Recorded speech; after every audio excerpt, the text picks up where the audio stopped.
Os capetinhas do CAP chegaram e arrasaram nesse último jogo. Roda a vinheta.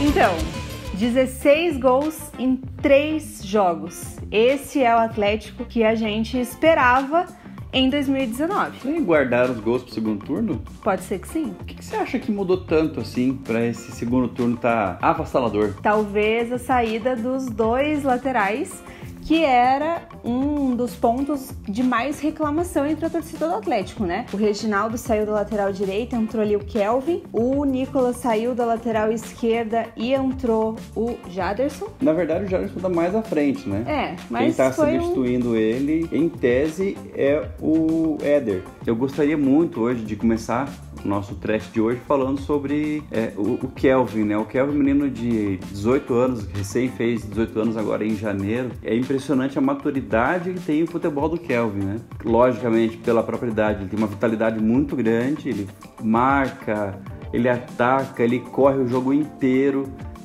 Agora, a visão de jogo que ele tem, o cruzamento que ele tem, depois vocês vão acompanhar os lances aqui com a gente, vocês vão ver que poderia ser um placar muito mais elástico. Uhum. Kelvin deu um passe praticamente com a mão, aquele passe faz lá e faz, meu filho. Que ele bateu um cruzamento na cabeça do Vitinho, e o Vitinho dispersou. Do Bergson cabeçou também. Por cima. E logo depois ele também deu um cruzamento também face a Bergson. E o Bergson acabou também concluindo por cima. Isso. Tanto que esse cruzamento que ele fez pro Bergson, ele saiu do lado de trás, num pique que... a jogada do Eric, né? O Eric é uma jogada muito bacana e lançou para ele correr à frente.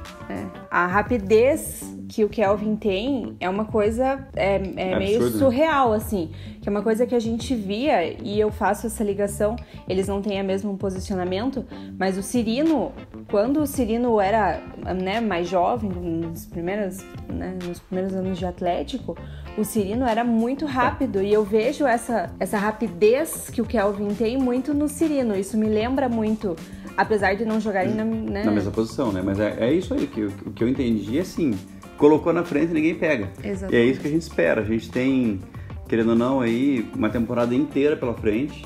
A gente tem o Jonathan, que pra mim, minha opinião pelo menos, o Jonathan é um craque do futebol. É um cara diferenciadíssimo, vitorioso por onde passou. Só que a idade chega para todos, né? Então, infelizmente, ele sempre tem problema de lesões. Basta ver o histórico recente dele pro Atlético. Acabou de voltar de lesão, início de temporada, mas já sentiu um desconforto agora logo no primeiro jogo contra o Jorge Wilstermann, o primeiro jogo dele, é óbvio, e já entrou o Wellington no lugar dele para suprir. E nós temos o Madison, que veio também emprestado, que também é lateral e que também está machucado, então tem mais uma previsão de 2 semanas para retornar. Então assim, o Kelvin, se Deus quiser, a gente passa a primeira fase, passa bem, é um dos caras que precisa ser relacionado para a próxima fase, né? E dar sequência para ele, obviamente, no Campeonato Brasileiro, que é um campeonato longo, um campeonato extenso, que começa agora em abril. Um campeonato difícil, né? Isso. Um campeonato duro, que tem times muito bons durante o Campeonato Brasileiro, né? Mas voltando no Paranaense, o Atlético hoje é o líder em gols, muito também por conta do 8-2. Dos capetinhas do CAP. Mas o Atlético é líder de gols aí no campeonato, e isso é muito importante, porque a gente viu no primeiro turno um Atlético apático, um Atlético que pra mim não queria ganhar, né? Pra mim um Atlético que não queria ganhar a Taça Barcímio Sicupira, isso ficou muito claro pra mim. E hoje a gente entra com um time completamente diferente, que a gente já havia falado, um time com garra, um time com vontade de vencer, mesmo com a dificuldade que o Maringá expôs no jogo, né? O Maringá, que até hoje, até esse jogo, estava invicto em casa. Exatamente, era uma vitória e 2 empates. Então, assim, o Maringá que impôs o jogo, o Atlético saiu muito no contra-ataque, tanto que os 2 gols a maioria das finalizações do segundo tempo vieram de contra-ataque. Um dos gols foi de contra-ataque e o gol do pênalti, né? O Bill tinha acabado de entrar e já sofreu o pênalti. Jogada de velocidade também, né? Exatamente.